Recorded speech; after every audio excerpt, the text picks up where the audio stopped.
Hello, hello. Welcome back to another episode of DevHub Live. I am your host, Joe. I am super excited as always, but today we have a really special guest, and uh, I want to tell you, I always take time to prepare for my guests, and this is one of the times where, as I was preparing, and I had literally pages of notes and questions to talk about, like ASIMOV product protocol, but also the founder, the team, so much stuff here. And I really don't want to delay talking about it, but this is going to be a really, I think, fun and exciting episode. So I encourage everyone to stick all the way through till the end. You can always watch replays on our YouTube. Everything's always there. We watch it on X, wherever it might be. Couple just really quick things. If you haven't subscribed to the DevHub newsletter, I encourage you to check that out and subscribe. All the details are always there about what's happening in the developer ecosystem. Super exciting stuff that's happening there as well.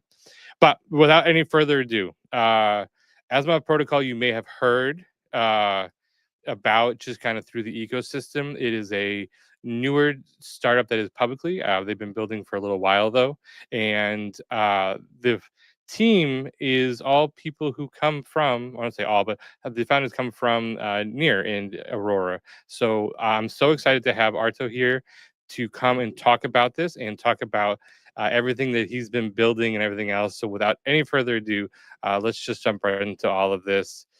Arto, thank you so much for joining me today.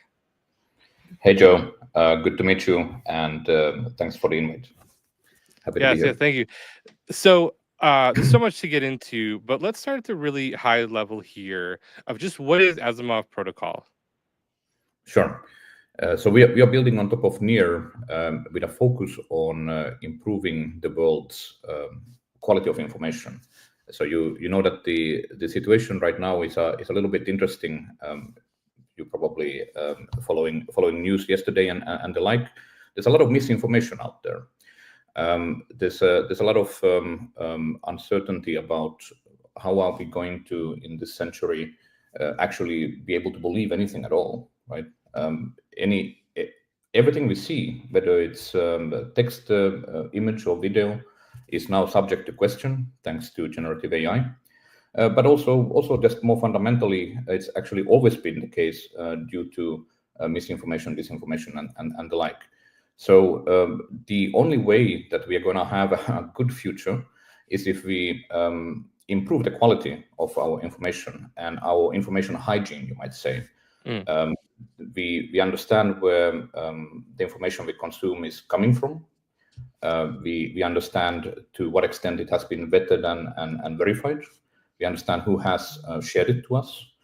All of these things tracked throughout sort of the supply chain of information will turn out to be extremely important for this century. And this is the problem that we are working on, and specifically building on top of NEAR protocol, of course. There's some path dependence there. Yeah, definitely very relevant to obviously what's happening just in general with information.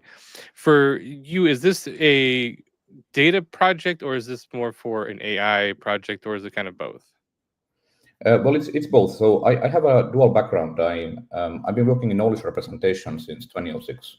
So that's almost 20 years. And I did my first startup in 2010 in knowledge graphs, which is very much the same technology that we are building on now. So that was a bit ahead of its time, so to speak. I think we go ahead of the market in 5-6 years. Amazon Web Services came out with something similar to what we were doing in 2016, and we were a little bit ahead of the market there. But so I have this background, and now this background has become, let's say, pressing, given just the need to first of all break open the data silos so that our AI assistants, our AI agents can get that information in a reasonable way. I mean, consider on your phone you have most likely you have, if you're like others, you have more than 200 data silos. Right. They don't really talk to each other, with some notable exceptions like Google and Apple Health data, perhaps, workspace data. But beyond that, those are siloed well and good. And how is an AI assistant going to be able to help you effectively when your personal critical data is being siloed and held hostage in this way. So that's one aspect of the problem that needs to be solved. And I'm happy to talk about why knowledge graphs are a particularly good way to solve that. And the other aspect is that, well, I call it the garbage in, garbage out problem, right? So as we train AI, as we put AI agents to work, it starts to matter what is the data that they consumed, what that they were trained on. Mm-hmm. And if that wasn't high quality, well, then it's not that surprising that you have failure modes where the output also is garbage because it was fed garbage in. Right, right. So for something like this, is ASIMOV Protocol is really the infrastructure, though. For this, you then obviously need to have other stakeholders come in and provide this data, or are you doing like your own verification? Like, how is that the process working with the actual data that's coming through? Yeah.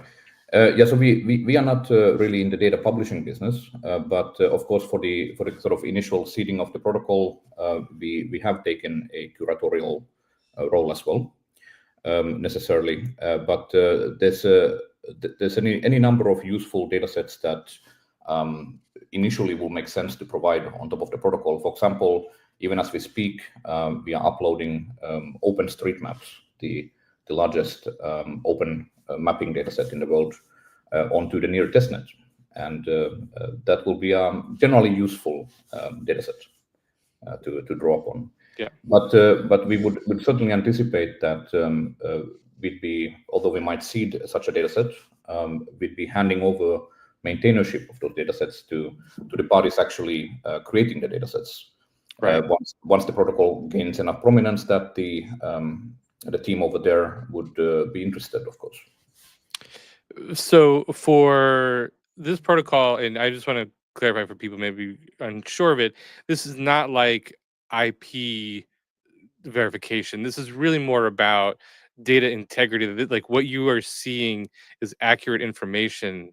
It is not about like necessarily partially who owns it, but it's not really just focused on simply the ownership, or is it both?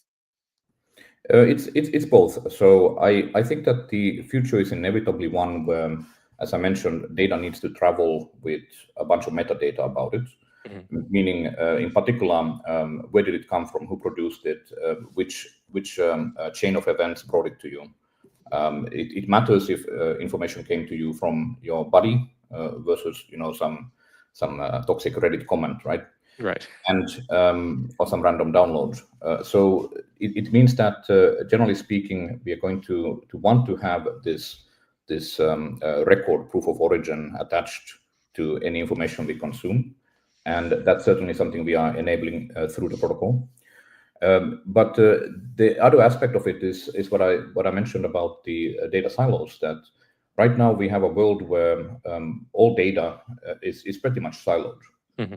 And this is, first of all, unnecessary because the ways to counteract this have been known for decades. But there maybe hasn't been a pressing enough need outside of something like an enterprise context or perhaps a military context or something like that. Sure. To unify it. But also, we're just not going to be able to build the future that so many imagine in case we keep these data silos and don't break them open.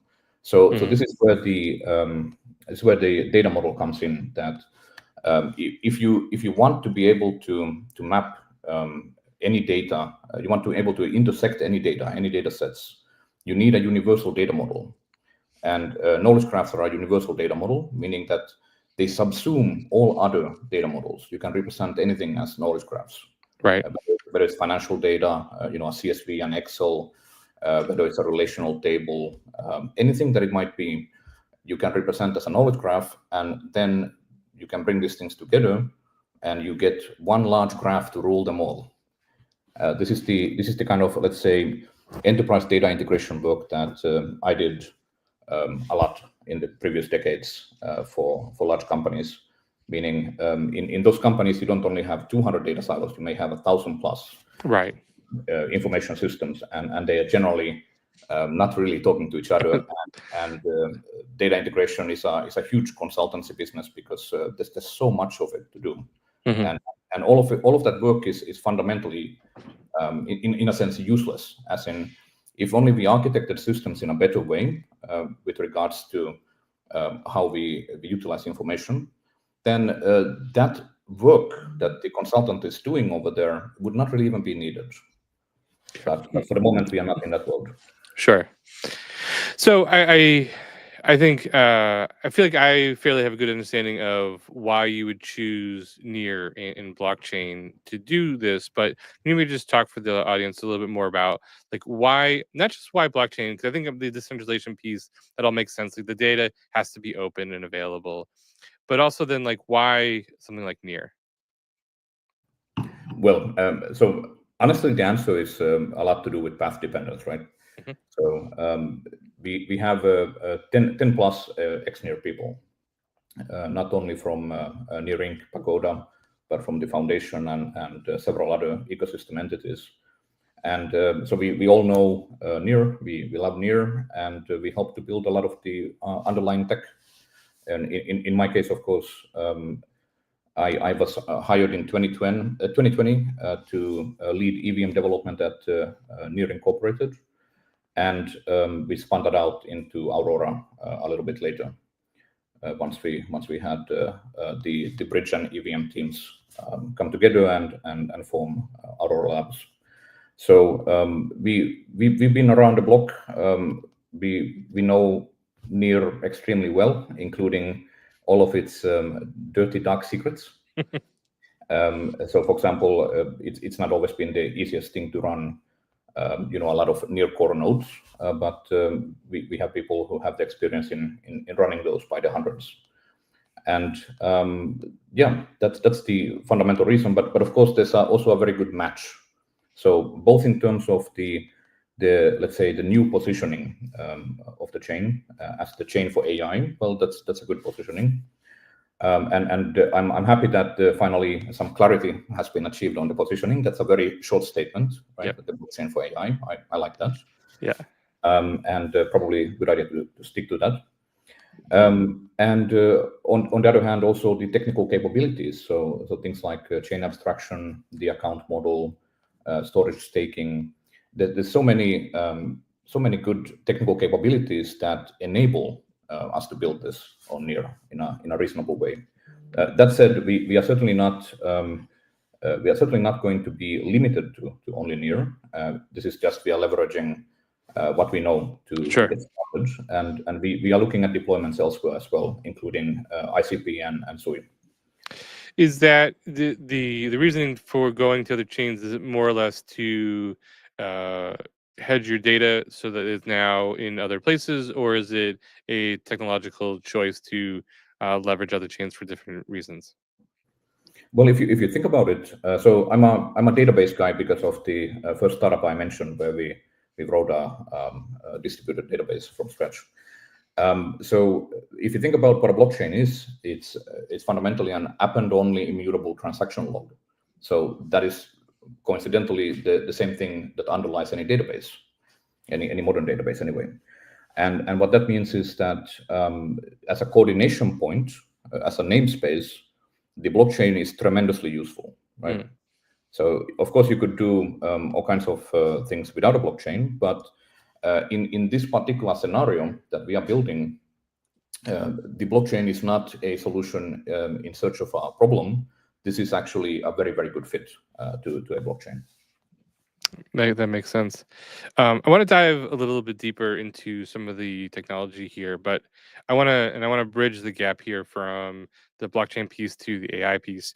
So, in some of the documentation stuff and press releases you guys have put out before, you talk about combining the knowledge graphs with LLMs.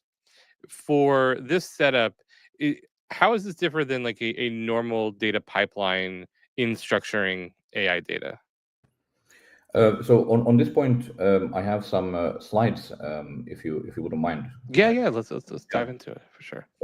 Yeah. So I went to 9 research conferences last year around the world, including Japan, and presented on exactly this question. So this is an adapted set of slides from our presentation at a European knowledge engineering conference in December. Awesome.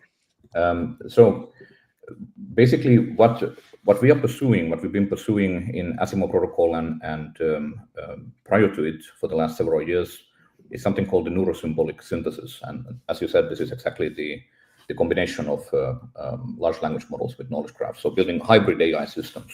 Mm-hmm. And I'll note that in sort of previous AI summers, because just like crypto, AI has had cycles, just longer over a period of decades instead of just a few years. In previous summers, it has always been the case that you've had people get excited about some single technology. So, for example, right now, transformers-based neural networks. But then the expectations have somewhat exceeded the reality of how reliable these systems can be in production. Absolutely. Yeah. So then in practice, that has led to always hybrid systems being the outcome of that kind of boom periods, and I think no less here. So there's multiple in any field of thought. There's multiple schools of thought and different traditions, often also geographically segregated. In this case, I'm going to talk about just two. So I come myself from who are known as the symbolists or the knowledge engineers. So also known as the semantic web folk, if you heard about that in previous years. Generally symbolic AI. And for example, Ilya Polosukhin comes from the other tribe, which is currently, of course, the dominant tribe, neural network people, machine learners, connectionists. So this is sort of the story of these two tribes condensed into a very, very short deck. So this, of course, what I'm showing is a knowledge graph, and we have a great name for the protocol, ASIMOV, based on of course, the science fiction author Isaac Asimov, one of the three greats from the last century. Absolutely. And so to give a nice example here of a knowledge graph, we mapped out a little bit of the Apple TV Foundation TV series, which is based on Asimov's books, somewhat loosely based, but in any case. And that represents one of these tribes. The other one, of course, is the familiar one, where you can, for example, categorize cats and dog pictures and find out what they are, classifiers. I like to tell this story in terms of the personas involved.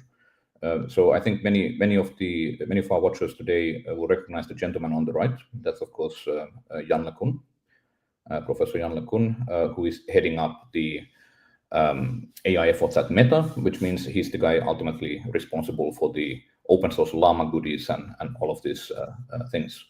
So one of the godfathers of deep learning, as he's known. On the left, we have no less a pioneer of AI, but much less known now. He's Doug Lennart, who sadly passed away just about 1.5 years ago. So Doug here represents the symbolic AI side of things, and I've chosen Jan to represent the neural network connectionists. This story is recounted on some level in the great book by Pedro Domingos called The Master Algorithm, which talks about the 5 tribes of AI. So I would recommend that. I've given away literally dozens of copies of this book. So first, on the Doug Lennart side, he was one of the major pioneers in symbolic AI. There's absolute path dependence to what I've been doing for the last 20 or so years to his work in previous decades. And he headed up a project called CYC, CYC, by Cycore, the company, founded in 1984, as I've highlighted for the info box there.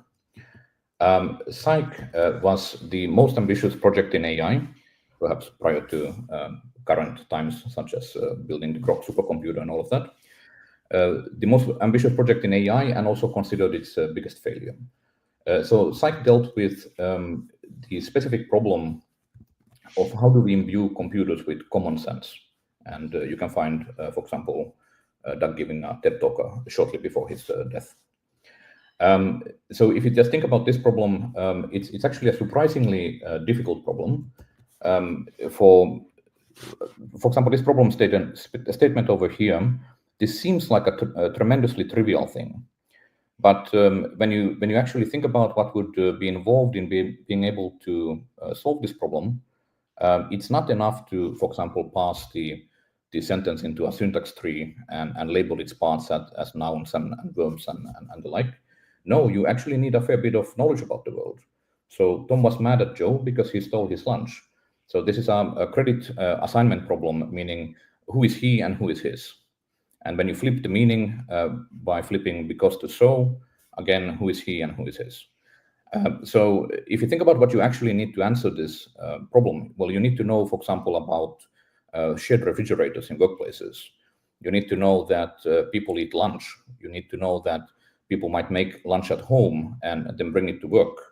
You need to know about property rights, perhaps. What is stealing? Why would somebody get upset if somebody took their lunch? And so on and so forth. So there's a hell of a lot of information about the world that you need to answer this question properly, and that means that such problems were quite sticky for a long time. And Psych is one of the endeavors, attempts to actually answer this problem, the common sense problem. You might have heard about expert systems in the 1980s. These were part of the AI boom back then. So expert systems are considered a failure because of the common sense problem, meaning that expert systems worked relatively well in narrow verticals like medicine. So whenever you've gone to the doctor, they probably use something like an expert system for the last decades, where they input some of your symptoms, they get some diagnosis, and out of that, they can give you some treatment options. But that's a clear why it would work well in medicine. But it doesn't work so great, for example, in law, which is very open-ended and ambiguous, and you need to understand a lot about the world in the common sense way that I just mentioned. So what this means is that generally these are considered failures from that previous AI boom. So as a result, the Psych project, which ran for 40 years from 1984 until circa the death of Doug Lennart, its founder, is used as an example of the biggest failure in AI in prior times. But perhaps it just means that the scope was actually too ambitious. It wasn't really something that it wasn't a project humans will ever complete. So what did Psych try to do? Psych tried to encode all common sense knowledge in the world into symbolic form in the computer. And this seemed like it would solve the common sense problem, but it was too big of a task. So then that brings us to the current generation of AI. So just a little bit before Doug passed away, half a year before, he will have seen ChatGPT. He will have used it and understood that there was something interesting now in terms of the possibilities. But he will not have been able to see it through because he passed away just shortly after. So if we now take any modern LLM and we try to query things like the examples I gave, it's no longer a problem. We actually do get the answers we would expect, at least from the larger models. In the smaller cases, maybe not. Right. And we can even insist on getting just the actual answer. So this problem is solved by LLMs. That brings us then to the other side, to Jan LeCun. So again, godfather of AI, godfather of deep learning, winner of the Turing Award with Hinton and Bengio in 2018. And he's known for his foundational work on convolutional neural networks, CNNs. So this was a year ago, exactly a year ago, actually.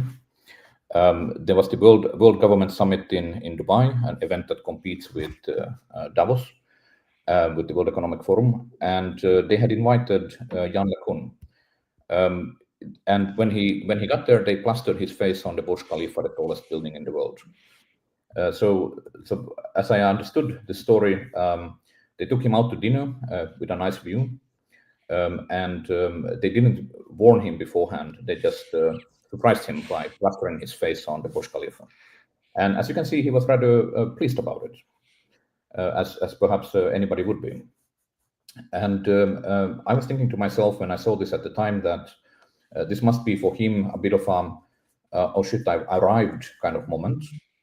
Because see, the thing is that while he's now a superstar, it's easy to forget the decades prior to superstardom when neural networks were considered a failed technology. Right. Neural networks were not able to get investment. Neural networks smelled bad. And still, despite all of this, he and other diehards pursued them.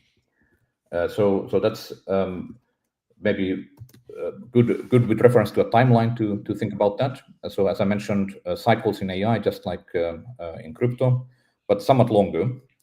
And now, of course, we are in the third golden age by this accounting anyway. And this golden age begins in 2012. So those like you, Joe, you and me, who've been around for a while, we probably remember the emergence of deep learning in 2012, 2013. Sure, absolutely. But prior to that, there was decades of obscurity for neural networks because they were considered to have failed in the 1990s.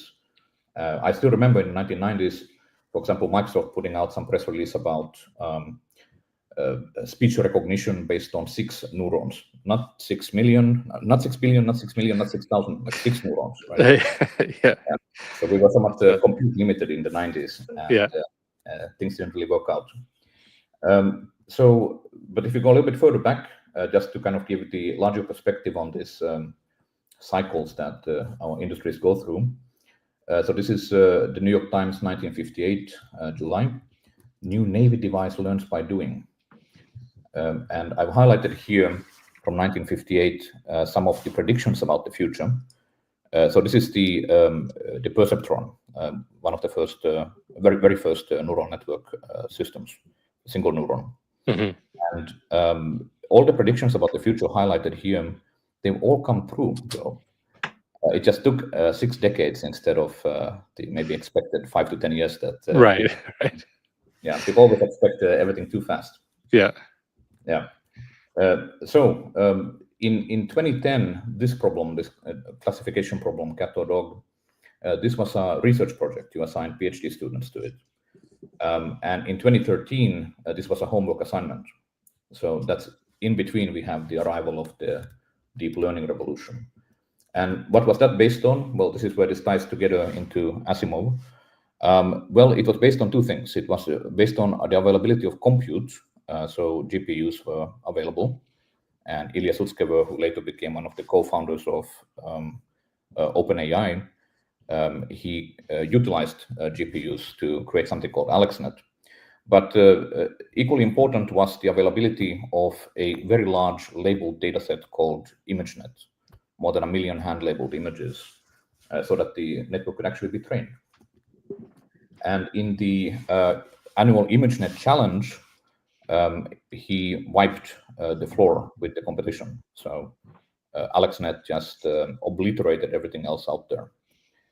It's a phenomenal result. Mm-hmm. And that got us started on the current exponential. So my head of research tells me that there's more than 200 machine learning papers published every day now on arXiv, and that's up from 100 plus a year ago. So we're on quite an exponential there. 13 years in on that one. Mm-hmm. And of course, that's how a convolutional neural network works. That's AlexNet specifically. Quite a small network by today's standards, but huge at the time. By 2016, this picture is from 2016, computer vision was substantially solved. So even a mite could be recognized. And in that time frame, I worked on computer vision on drones. So really very satisfying years of finally getting good computer vision and being able to do a lot of stuff. For sure.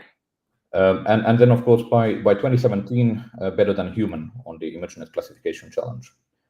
So it turns out ImageNet had some bugs too in terms of the labeling. And 2017, of course, is when the story ties into NIR, because in 2017 we have Ilya Polosukhin, one of the co-authors of the seminal "Attention is all you need" paper, exiting Google, not having funding for AI available, ironically, I would say, and pivoting to crypto, right? And now we've seen recently a kind of pivot back to the combination. Right. Yeah. And so everything I just showed you was still prior to 2017, prior to the arrival of transformers, which then improved those results even further. And of course, great videos available for how those work.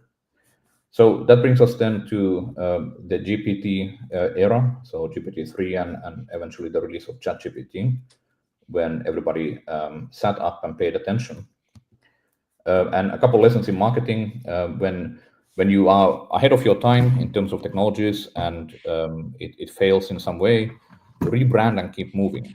That's a very, very apt lesson from this history. Yeah. So the reason we all learned about deep learning 13 years ago is that neural networks was not a in vogue term. By now, neural networks have been rehabilitated, of course. Yes. So it's okay to talk about them again. But at the time, suddenly deep learning, a brilliant marketing move. And on my side of the table, in the other tribe, the symbolic AI tribe, also many rebrandings over the years. So this technologies always seem to live a little bit in the future, but now it seems that we have a bit of a golden opportunity to exactly combine these two tribes in a substantial way. For sure. And that brings me then to the conclusion here that what I've been pursuing for a couple of years now, ever since I exited Aurora, is this synthesis of LLMs and knowledge graphs, which is known as the neurosymbolic synthesis. And maybe the thing that I didn't explain yet is that although it's fairly clear why the common sense problem is an issue for the symbolic representation of knowledge and reasoning about it automatically, it might not be clear on why LLMs need knowledge graphs, why they need explicit knowledge representation.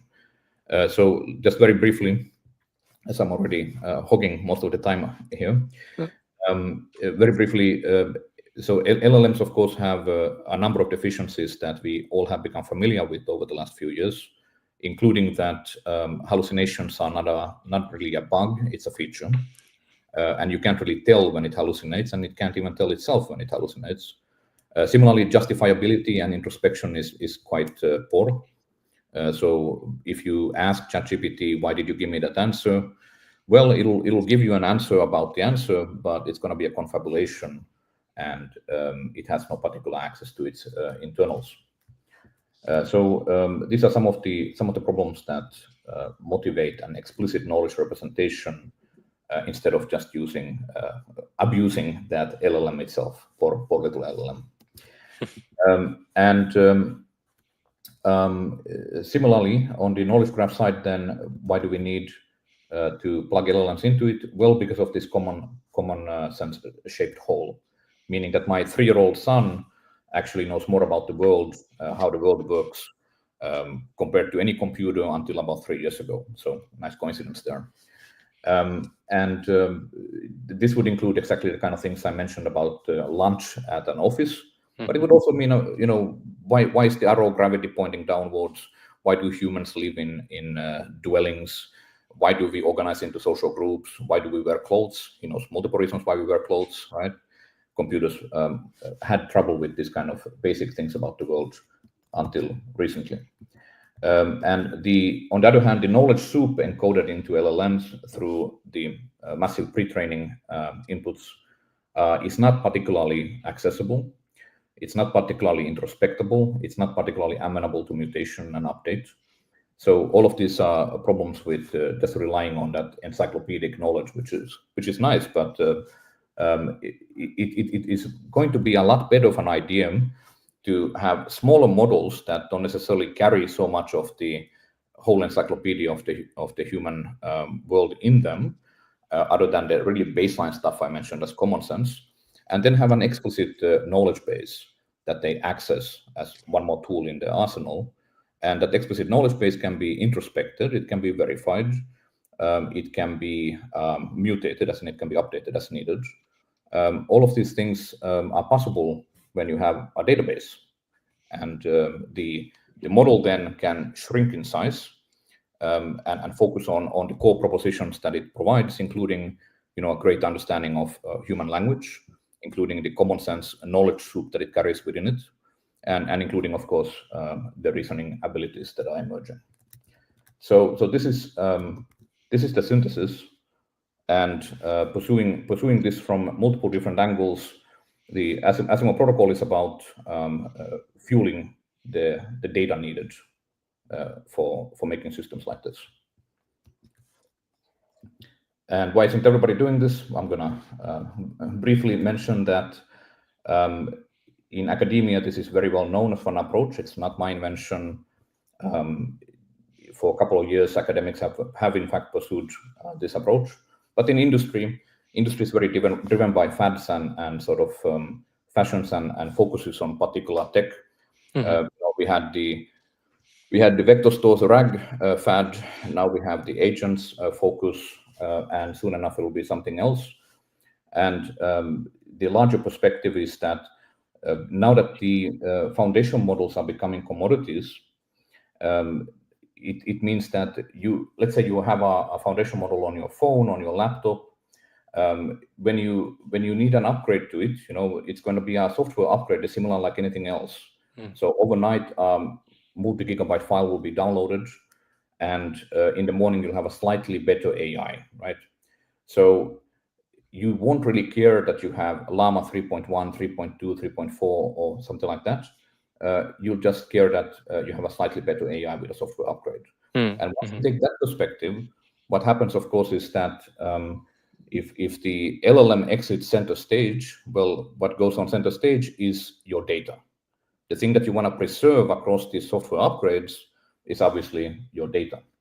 You don't want that to be tied at the hip to the foundation models. So some of the research we published in this space in previous times, just mentioning those. There's a whole big story around ontologies, which we won't have time for. And so that's the slides I had prepared for you, Joe.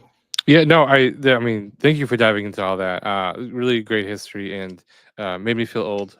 Some of the stuff I remember, but no, there's a lot of things that come to mind here, and I think is really relevant to obviously what's happening now, and I can see why, timing wise, it makes sense for what you're starting to build here, and it fits into that. So one of the things I wanted to kind of first start with is the concept of like training versus getting data in real time.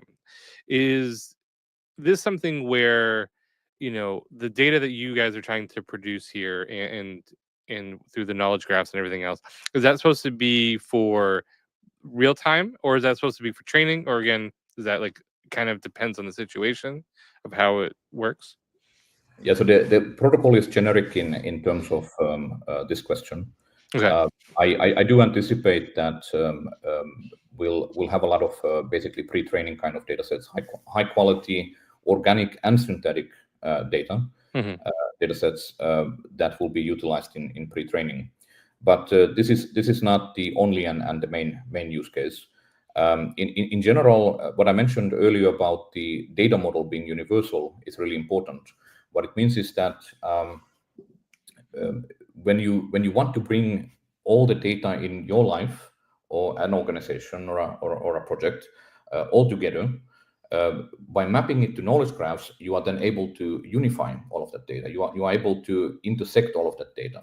And very importantly also, even publishers who don't know about each other, as long as they are publishing data sets in the same way on the ASIMOV protocol, then those data sets can be intersected arbitrarily. As in, see, the thing about the graph model is that once your data is a graph, which anyway matches how we think about information on a whiteboard, right? Boxes and arrows. So it's very intuitive as well. But when it's a graph in that form, well, if you have two graphs, you can just merge them. Right. So and you can do that statically, as in you can do that in the storage in the database, or you can do it at query time on the fly, dynamically. And what that means is that as you execute a graph query, and we support initially GraphQL and SPARQL, a more powerful standard. As you execute a graph query, you can bring in data from any arbitrary data set into that same query. And you can just, at query time, you merge and unify these knowledge graphs, including you can transform them into yet another kind of graph. So these are powerful capabilities that don't exist today in the form that we're envisioning, and already by themselves, these are compelling propositions. But then combine this with our data marketplace. So of course we are aiming here for incentivizing knowledge creation, especially high quality verified knowledge creation. When you combine it with the data marketplace, and you combine it exactly with the utility of this high quality data for agents and other AI kind of use cases, whether it's zero shot use or whether it's pre-training, this is where the network effects really start to kick in. Let me give you just one example here. Here is one tweet. I'll paste you also the link on the utilization of knowledge graphs in agents to improve outcomes. And I'll mention a kind of related use case. So we're developing, of course, a lot of demo use cases, and one of the sort of really easy ones to explain to people in terms of how you can improve agents with this kind of technology. So suppose that you have a scenario. I'm going to use a really formulation which is going to be familiar to everybody. So movies, right? If I use books, then it would only be a portion of the people, but movies, everybody is able to enjoy. So let's say that we have something like The Matrix as a typical example. We all love The Matrix. And we have, let's say, Keanu Reeves, Lawrence Fishburne, I think is his name. And we have, of course, the Wachowskis as the directors. And suppose you just asked an LLM, you asked the question that which other movies, if any, have this set of people, this crew worked on together. So an LLM would actually be in principle in a good position to give you an answer. It probably has the information in there somewhere. The problem is that you won't be able to trust the answer, right? So you have no way to be sure if that's a hallucination or not. And therein lies the rub, therein lies the problem. So how this would differ with an agent that's utilizing the ASIMOV protocol, well, you would ask the same question, everything works the same. But when the answer comes back, the answer will have verification on it, as in this is a verified true answer. And how can we verify it? Well, for example, the Internet Movie Database, IMDb, that is a high-quality data source about all the casting for all the shows and movies and so on. And what we will have done then is we will have turned your prompt into a query on IMDb to check if we can find an answer for you. And if we find that answer, we know this to be true, not objectively true. We are not making any kind of claims about objective truth, but we know it to be true within a bounded context. And the bounded context in this case is, for example, IMDb, but could also be Wikipedia, Encyclopedia Britannica, or something like that. Does that make sense? No, that makes a ton of sense. So is Asimov then, and correct me if I'm wrong here, are you helping support some of those, like that connection? When you say like you have a piece of data here in this one graph and you have another graph over here and they don't know each other, is what you're doing with the neurosymbolic part of this AI combining that on the fly? Yes. So the design of the network, maybe actually useful for me to pull up one more slide here just for the architecture of this. So this is actually sharing now from the near town hall deck, but we have in here the architecture, so easier to explain this way. So the architecture here is that data sets are anchored to the chain, so testnet or mainnet in this case. And by anchored, I mean that the data itself could be on chain or it could be off chain. Because of course, some data sets are just so large that it would be kind of insane to try to put them on chain. Right. And just too expensive, so not economically feasible. But for small data sets, there's a lot of benefits for the data being on chain, and Neuro has a fairly good storage costs, as in we can really put a lot of data on chain as well. But in either case, whether it's off chain or on chain data, it's fully verified using, of course, cryptographic primitives like hashing. That means that when something has been inserted, something has been uploaded into a repository, then it can be, in fact, trusted that that data hasn't changed under you randomly. So then what happens is that as the tip of the chain moves and data sets are uploaded, data sets are changed, indexers notice those changes and they make available the current state of the repository, or they may also, at their choice, make available historical states of the repositories in question. And of course, indexers have a full autonomy on which datasets they wish to index, so they don't have to track all datasets. They could choose, for example, a vertical, some particular field, financial data or something else. And the indexers then are what consumers can query. So indexers provide high performance query processing, initially using the GraphQL language, familiar to most listeners, I would imagine. And then also the far more powerful Sparkle query language from W3C. That's the leading standard for advanced graph query languages. Similar a little bit to SQL in syntax, but far more powerful. And that means that the indexers form effectively something like a decentralized global graph database, where you can query these datasets, and of course you pay for querying them, and the indexers then earn fees in order to pay for their hardware costs and operations, but also the protocol earns a little small fee, and the dataset publishers also earn for the datasets that are being utilized according to criteria that they're able to set. Makes sense. I want to just stay with this for 1 second here. So with all this data coming in, where does that consensus on the data quality come from? So data quality is judged by validators. So that's another node type here. The validators run a great variety of checks and batch processes on these datasets. On the low end, you have things like, this dataset has declared that it's utilizing these schemas. Does it in fact conform to these schemas, or does it perhaps not conform to them? So in case it conforms to the schemas, well, the dataset gets a gold star, right?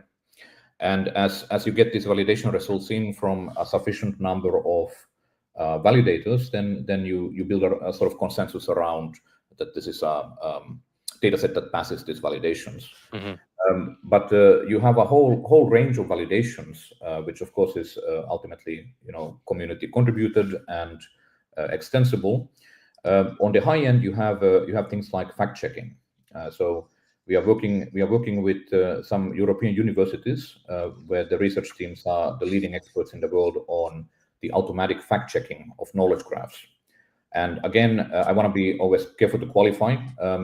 We are not aiming to be able to tell if something is objectively true. That's way too big of a burger. We are not going to be able to deliver that. However, what we can certainly do is judge if something is true within a certain bounded context. So, for example, is this information true within the scope of Wikipedia? And of course, Wikipedia as of revision X at this particular date, right? So this is the kind of work that academia has been putting out over the last few years, and this is directly applicable to the ASIMOV protocol use cases. Very interesting. Really, really, really interesting. Yeah,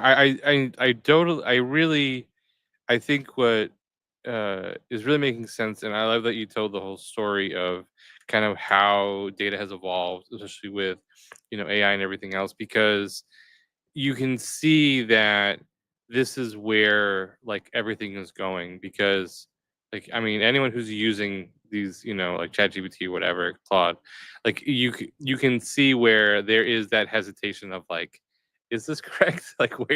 Where did you get that?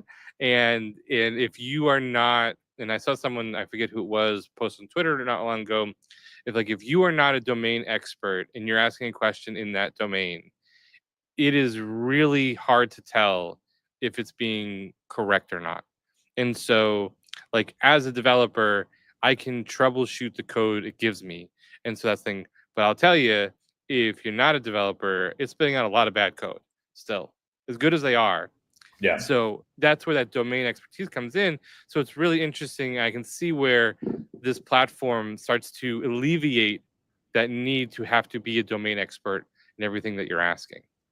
Yeah, isn't it ironic, Joe, that one might have expected that, for example, coding assistant based on LLMs, one might have expected that they would benefit juniors the most, but I think it's actually clearly the case that it benefits us seniors the most, Yes, right? 100%. The juniors are not able to tell apart hallucinations and bad code and so on. And Yes. for us, it's just trivial, right? Discard, redo, right? 100. So it means 100%. that I certainly perceive that I get a fairly phenomenal productivity boost from this assistant. Yeah. Yeah. Yeah. No, it's really interesting, and I'm really excited to see how you guys start to grow this and develop this, because I can see where, again, any service would want to start to have this here, because, again, if I am a data provider, I want to make sure that people recognize that my data is accurate for what I'm trying to do as well. So I feel like there's the other side of that, which we haven't really talked too much about, though, is like the data providers also want to make sure that, like, hey, my quality data is the one that's being used. Yes, exactly. Yeah, and of course, so dataset publishers need to compete in a market just the same as, for example, the indexers compete. Right. So they all compete as a fee market, but they also compete on quality and other metrics. So for indexers, it would be about reliability and latency and connectivity, uptime, reputation, and so on. But also dataset publishers. They might have similar data sets that could be substituted for each other. And then it's going to exactly matter who has the higher quality data and what the price point for indexer access to it is, as in online real-time query processing access. Of course, if something is public on the chain, then people can download local copies anyway. But in terms of the convenience of this decentralized global graph database, that's where the access fee comes in. Yeah, no, I mean, it definitely makes sense, and I will point out it to viewers that, on this show we've had a few different other, like, I would say, AI data providers, but I think the difference here that we're seeing is it is about not just like raw data being fed in a way to monetize that.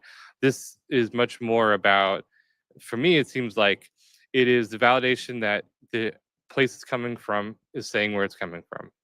But then also too, the knowledge graph piece to me is super interesting, of being able to pull those pieces together, that I submit something, you submit something, and now the system realizes that this is connected, and now it's providing even better experience for everybody else. That part is really interesting to me as well. Yeah, there's a couple of framings I've used for that latter part. So in terms of personal AI that we will all have access to in the future. So one is that when you break open those data silos that you currently have in your life and you unify that data and your AI has access to it, well, then that's something like a personal data warehouse. And for those who know what a data warehouse is, that probably is a compelling value proposition. The other way that I found useful in explaining this is that, so Joe, intelligence agencies, three-letter agencies, they've had access to this kind of technology for decades. And just to mention this in passing, my own introduction to this technology is knowledge graphs and semantic technology, as it was known at the time. It came on a US Navy project in 2006. I was on that project from 2006 to 2008. And in that kind of context, these technologies were used for a long time, and indeed some of the contributions came from that direction.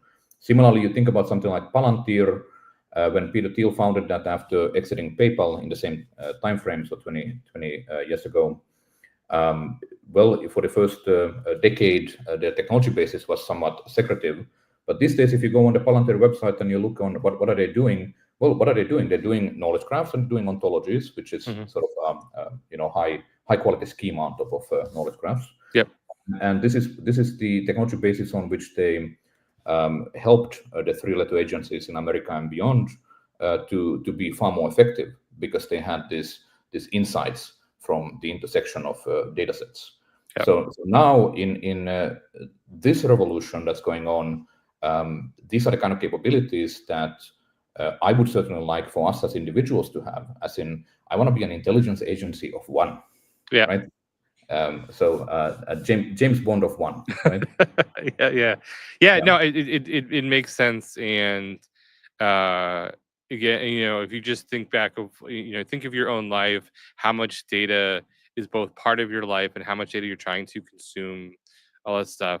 I think it's really, really very interesting here.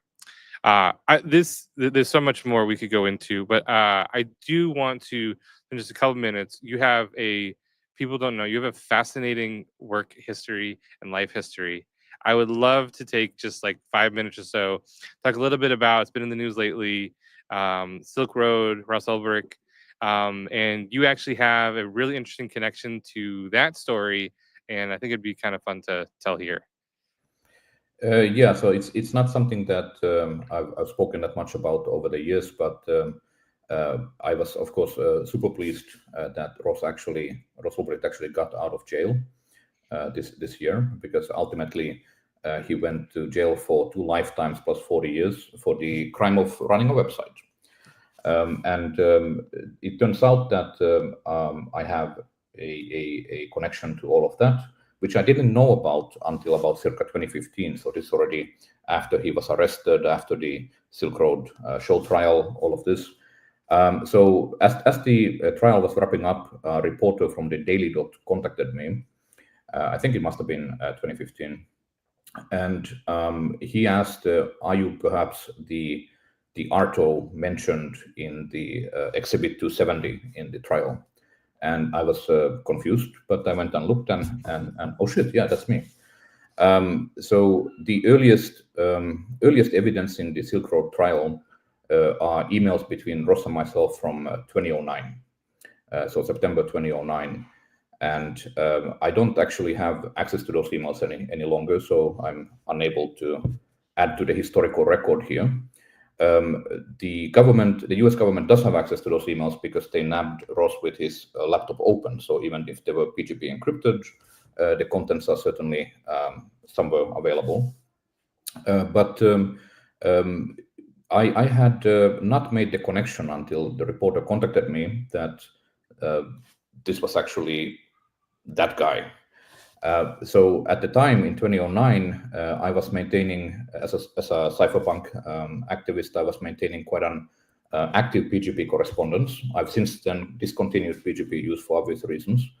But at the time, Ross would have been just one of many people who sought my advice, as in younger than me, and sought my advice. Sure. And in this case, he apparently sought the advice that I have this idea, how do I build it? And I pointed him at Bitcoin, I pointed him at Tor, and I gave him an important book reference called A Lodging of Wayfaring Men, at the time published anonymously, but eventually Paul Rosenberg, another cypherpunk, admitted to writing that. And this apparently then inspired Ross to actually proceed with the plan. Yeah, no, it's super interesting, and it just, I mean, to me, I like this story because it just shows how small the, cyberpunk world really has been, and especially back then, I mean, it's such a small group of people. We're short on time. I know there's so many other stories you can go to. I know you have a connection to the old Room 77 back in Berlin. People don't know that story. This is like aging us, but that story of that bar that accepted Bitcoin, and it became a really popular place for cyberpunks and just people who I think were just interested in like self sovereignty and things like that. So really, really interesting stuff. Definitely, and a lot of stories to tell from those years before they fade from memory. Yeah, absolutely. That's the challenge of getting older, for sure. Well, Arto, I think this was So exciting! I have like so many more questions for next time. I definitely want to have you back, especially as you guys launch to mainnet. What is the approximate roadmap and timeline here for you guys at ASIMOV?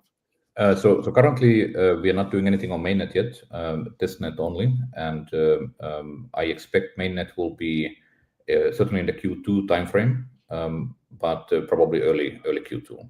So Awesome. we're pretty far along in the tech. We've been working on this for a while, and Q2. Awesome. That's exciting. And encourage people to definitely go to the website. There's some information there, links to research as well. So if you're interested in deep diving more in there. But yeah, no, thanks again for your time today. And I look forward to seeing ASIMOV Protocol grow. Thanks, Joe. All right. Pleasure to Thanks. be on. Take Anytime. care. Bye-bye now. Folks, thanks so much for joining us today. This was really exciting. So much great stuff there. I really encourage you to go to the website, go to their Twitter account, take some time and dive into the protocol a little bit more. There's a lot of really great stuff in there. Coming up, just some news and notes. We do have a bonus episode tomorrow that we are going to dive into. So we have the proximity team jumping in, and we're going to talk a little bit more about some of the stuff that's going on over there related to some of the projects they're working on. We have a couple episodes next week of top of the normal DevHub Live related to the hackathon. So look for the announcements around that as well. If you have not checked out the hackathon, all the links have been scrolling down below. Definitely check that out. The AI Agent Hackathon is really going strong and definitely worth checking out. But until then, I'm your host, Joe, and we will see you the same time next week. And I hope to see you also tomorrow for our bonus episode with proximity. Thanks all.